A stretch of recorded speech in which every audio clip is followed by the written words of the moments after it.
Kenya is committed to closing the Daadab refugee complex. This decision has been made by government reflecting the fact that the camps have become hosting ground for Al-Shabaab, as well as centers of smuggling and contraband trade, besides being enablers of illicit weapon proliferation.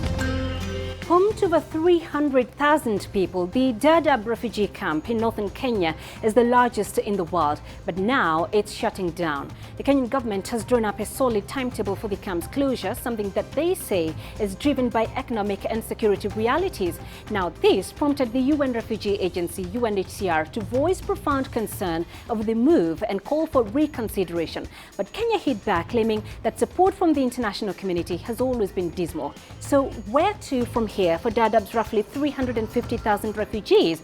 And is there no turning back now for Kenya's plans to close Daadab? I'm Peninah Karibe. Welcome to Talk Africa.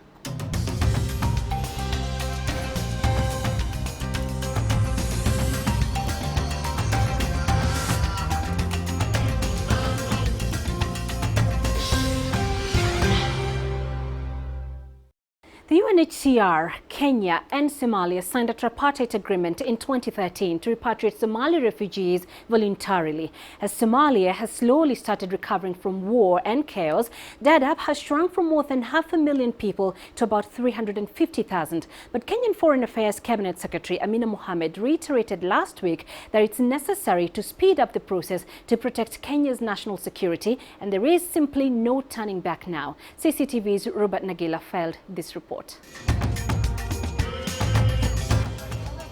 A refuge for more than 300,000 people, mainly Somalis. Many of them were born here. Many have died here. This will be done. But President Uhuru Kenyatta's government claims Daadab is actually a haven for terrorists. An expensive one too. And says it's time the camp was shut. Kenya cannot look aside and allow this threat to escalate any further. We are aware that several large-scale attacks, such as the Westgate Shopping Mall attack, Garissa University attack, the Lamu attack, were planned and deployed from the Daadab refugee complex by a transnational terrorist group. The government has still to share evidence for those claims with the rest of Kenya. Officials say a task force is investigating the closure and will report back by the end of the month. $10 million have been set aside to pay for the shutdown, and the first repatriations could begin in November. The United Nations and aid groups have criticized the decision. If the camps close, of course, we're very concerned about the protection issues related to people who could be forced to return to situations that are very violent. Kaiseri has brushed that aside and accused the international community of double standards. We will not be the first to do so. This is the standard practice worldwide. For example, in Europe, rich, prosperous, and democratic countries are turning away refugees from Syria, one of the worst war zones since World War II. As a failed, with immediate effect, $10 million as a part of putting in place a requisite technical infrastructure to oversee the repatriation process. The government has today gazetted a task force on the repatriation of refugees, whose mandate will be to oversee, manage, expedite their repatriation and the closure of the Daadab refugee complex. It's not the first time the Kenyan government has threatened to shut down Daadab refugee camp. Pressure from the international community has always prevailed. However, this time around, Nairobi says it's not backing down from its decision. But it has relented on plans to shut another camp, Kakuma, in the northwest. That's home to refugees from countries such as South Sudan. For now at least, officials have decided they're not a threat to national security. Robert Nagilo, CCTV, Nairobi, Kenya.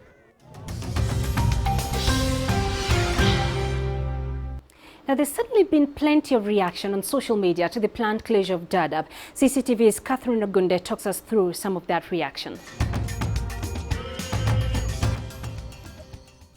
The debate on the status of Kenya's 2 refugee camps picked up pace in 2013 when Kenya, Somalia and the UNHCR went into a tripartite agreement that would see refugees take part in voluntary repatriation. In early 2015, the government toyed with the idea of closing the camps, however was pressured by the international community not to. The controversial decision has caused outrage from members of the international community and people living outside Kenya. For those living in the country and have had to deal with numerous terror attacks since late 2011, the reaction is not really outrage but rather a show of concern. Betty Waitherero says she thinks the discussion on Daadab and Kakuma being closed needs to be expanded, and it's not just about the government versus NGOs. Médecins Sans Frontières, which was among the first organizations to ask the Kenyan government to reconsider its decision, tweeted the closure of Daadab and Kakuma refugee camps in Kenya highlights continued and blatant neglect of millions of refugees around the world. Chitai Murabula says AU should help Kenya cope with the challenges of running the refugee camps. He feels that the camps should not be closed. And finally, SLK, a Kenyan, says the closure of refugee camps is long overdue in Kenya. The issue should go beyond the debate and onward to implementation. Catherine Ogunde, CCTV. We're going to take a short break, but when we come back, my expert guest will help chart the future for Daadab. Stay with us.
We're serious about it, so we've given it a good time frame, right? We have, I think, about a year to play with. And, we need our international partners to come on board so that we can, we've injected some money into it. They should come and support that and help us to construct, right, the villages and the camps on the other side of the border that will make them comfortable, will make the Somali refugees comfortable as they go back home, right? We need to do that. We need to do that for ourselves, but we need to do this for the Somali refugees, so that they can have some stability as well. And I think that the international community needs to finally take this seriously.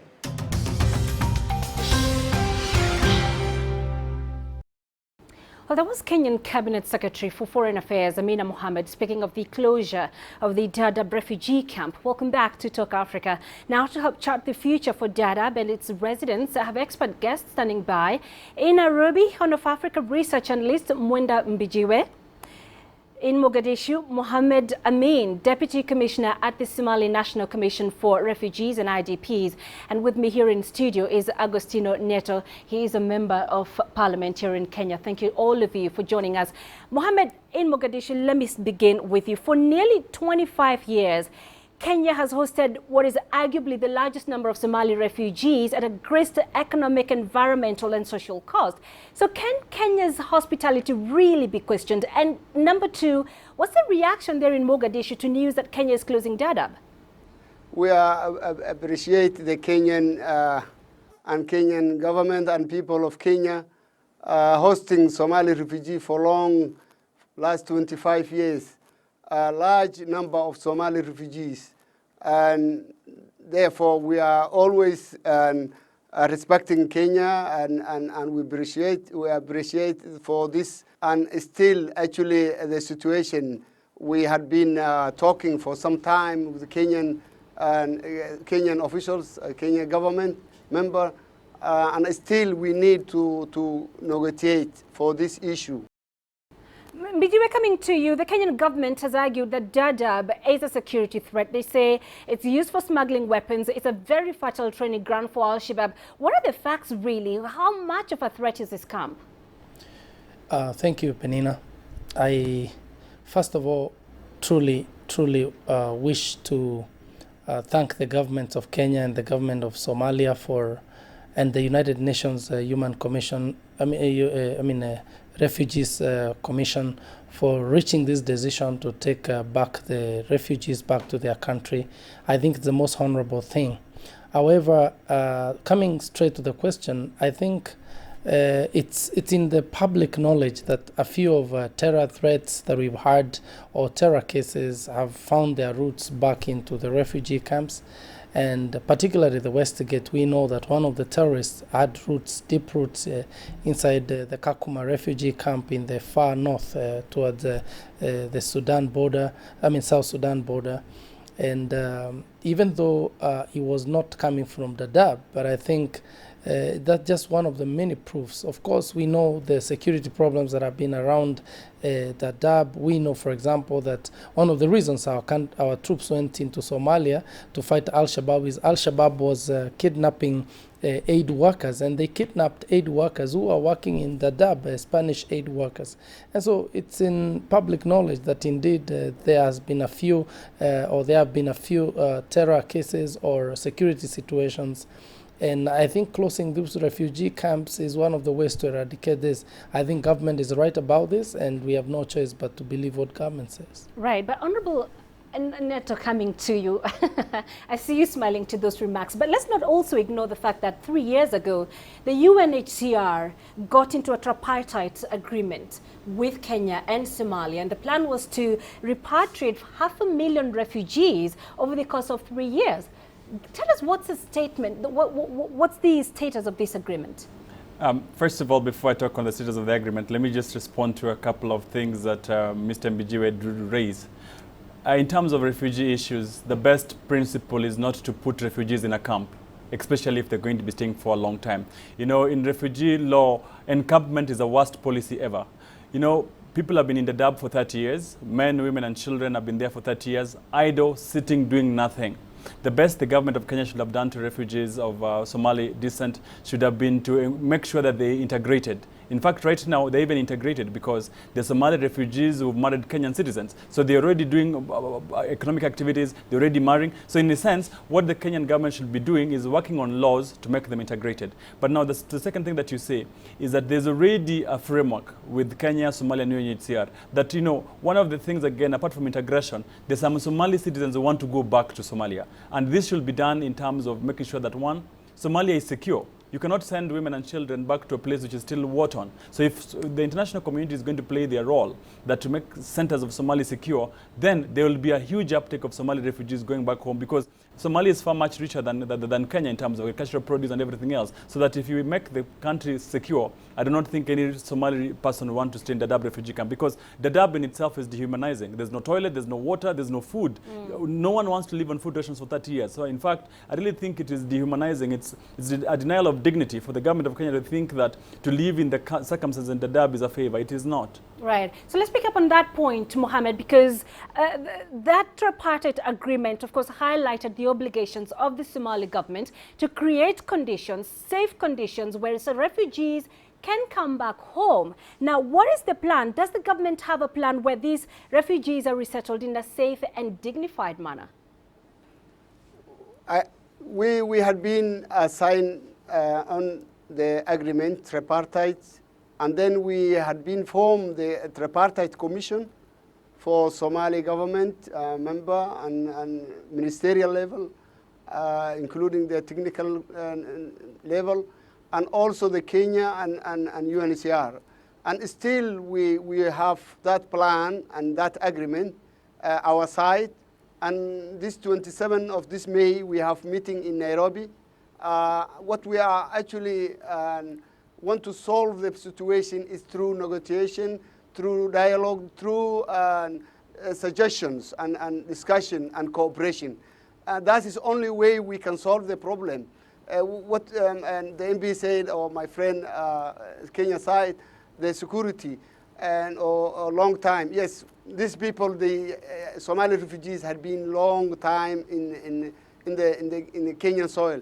Yes, and what actually and we are planning is people to come back their home country, and we are working together. Yes, I agree. Kenya side, international community are not playing. They are not playing a good role. They are not supporting this tripartite planning. We planned now 5,000 families from the refugee to resettle in Kismayu, and also another 5,000 to resettle in Daadab. All this it needs the support and assistance. International community, where the Kenyans all the time arguing, we are absolutely agreed with them. International community are not playing a very good role. But when it comes Kenya and Somalia, better if we will cooperate together, because as you know, that these refugees, 70% or more than 70% are young people. These young people, they studying in Kenya, they are very well and educated. Some of them are high education, some of them are secondary or middle school educated. So these people, if they will just kick from Kenya and push to come to Somalia without organizing manner, then they will going to join any kind of the violence. So this is not good for security of Kenya and security of Somalia and whole the neighboring country or in the region. So therefore, we still requesting Kenya government to cooperate with the Somali government and UNHCR and international community, and then we have to continue planning to resettle these people inside Somalia. Since we agreed the tripartite commission agreement in 2013, actually people, many refugee returnees was voluntarily, that was the agreement actually. Anyone who are voluntarily willing to go back to Somalia to support and to assist. Now we have to make big number. This year we were planning, 2016 we were planning 50,000 Somali refugees to return back, to come back to Somalia. Right. That is what our plan was. All right. Together with all the tripartite commission. So we need the support from the international community. All right. So Mohammed there, of course, insisting on the coordinated efforts of everybody. But Mbijiwe, let me come to you, because the UN did say it had planned to repatriate 50,000 refugees this year, but said that would be difficult because the Somali government is still fighting Al-Shabaab. In your opinion, is Somali safe enough to resettle these refugees? Peninah, be it known to the world today that the security situation in Somalia has tremendously improved. And as our colleague on the other side was saying, I think Somalia is ready to receive its children, or rather her children. You know, one of the factors of statehood is population. A population is part of what makes a state, other than the boundaries, other than the sovereignty. And so Somalia now has a boundary, as we know, I mean, from independence. We know it has its sovereignty.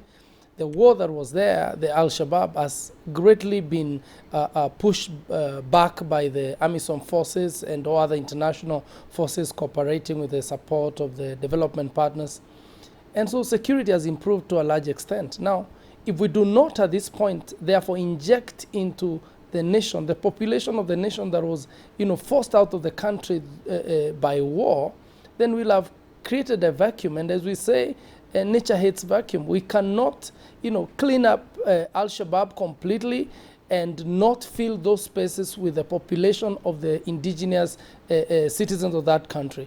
Right. And so I think the country is safe enough, and it's time we send back these Somali brothers and sisters. And as Honorable Neto said, I mean, it's the most dignified thing to do, to send them back to their country. Okay, but Honorable Neto, Mohammed in Mogadishu was saying the international community hasn't done enough. It hasn't supported this tripartite agreement. What is it should be doing? First, at the Brussels pledging conference, the international community had pledged to put in $500 million to help the Somali repatriation program. So far, 395 million of that money has not been put onto the basket, which means that it's less than a quarter of the pledges that the international community did say that they're going to give. So in terms of helping Kenya and Somalia fast track this particular thing, let the donors and the international community honor their pledges. That's the first thing.